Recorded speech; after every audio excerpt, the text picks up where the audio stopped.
A fetch event will be emitted when the HTML pages load assets like the JavaScript and CSS or the images, or manually send a fetch request.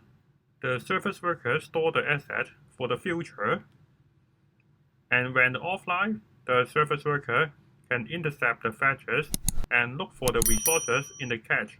And this is good for both when the app is online or offline. To listen to the fetch event, we go to the service worker, and then we add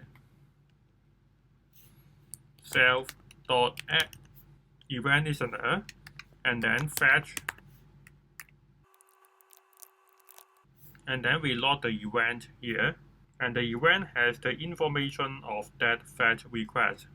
And now at here you can see there are many different fetch events, and when you look at the target and the request, you can see, for example, this is loading the UI.js, and this one is also using the get method to loading the icon.